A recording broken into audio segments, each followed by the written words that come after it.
heels and ran from the bar, blubbering like a schoolgirl. "Right then, girls. No flirting with the customers. You look good, but that's all. I've got the dolly birds on the floor to do that, all right." The girls nodded eagerly. Dan had employed sexy women with long legs and big tits to flirt with the older men and entice them to buy the champagne, which was another good little earner. "And boys, anyone gets too pissed, you nod to security. Any problems, you ask Cassandra. She knows the ropes." He glanced her way and winked. It was the first time he had ever made a gesture to her. In fact, she hadn't been confident he knew her name. Cassandra blushed, which was very out of character. She was older than the others, being in her early 30s. Joe, Dan's younger brother, had taken her on when they opened the first club called the Purple Palace. Joe was the least clever of the bunch, but his decision had been a good one. Cassandra looked good and worked hard, tall, slender and model-like, but she was also streetwise and tough. He watched her one night in the local pub fly-kick a punter who'd grabbed her tits and squeezed them.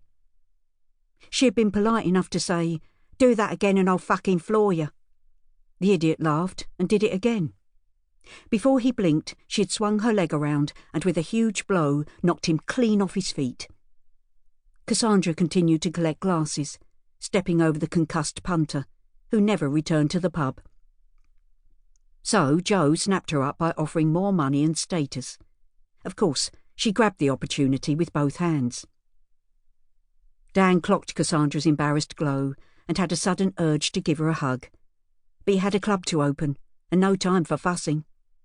As he walked away, he caught her staring at him, and without thinking, he winked again.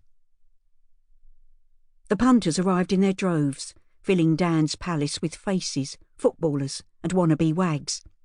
Women dressed to impress, fake tans, fake nails, and little more than a ribbon covering their fake tits. He proudly gazed around. It was just how he wanted it to be. Dan's palace was buzzing with classy, rich customers. Sam and Joe showed up together, dressed in sleek designer suits, crisp and polished.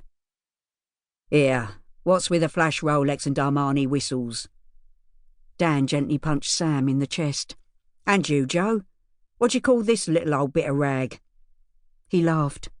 Of all the brothers, Joe was teased the most, being the softest-natured and not the sharpest knife in the drawer. "Fuck off, Dan! This ain't off the peg. Handmade, this is."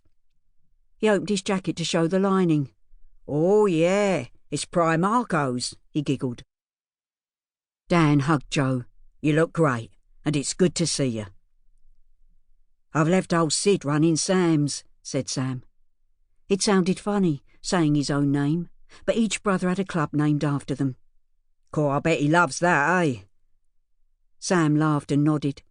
Sid was their father's best friend.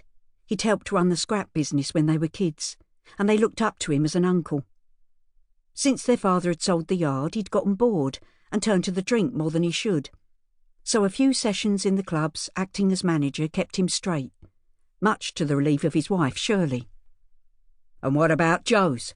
Who's taking charge in there tonight?" asked Dan. "Adam. He's over here for a while. His boy's running a summer camp in the States and he offered, so all sorted."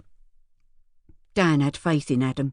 He was employed as his sister's protection when she was in the country. If she trusted him with her life, then he could certainly be trusted with the club. The Vincents kept their relationships tight. Authority was only given to a select few. "Fine and dandy. Let's get ourselves a fucking good drink and watch the money come rolling in." The three brothers walked to the bar, stared at by hungry women and intrigued men. Everyone wanted to know who the owners of the palace were. They weren't the usual ageing wannabes. All eyes were on them, with the women eager to impress. Their status meant respect and wealth. With the dance floor in full swing and the bar staff flat out, the boys sat back, grinning from ear to ear. As the evening moved on, the confidence in some of the women grew until one, by the name of Sophie, dressed in a white shirt and a leather belt, brazenly walked over to Sam and asked if at the end of the night he would be interested in a 12-hour shag. Sam had the hardest look of the brothers, accentuated by an American GI crop. Yet he had the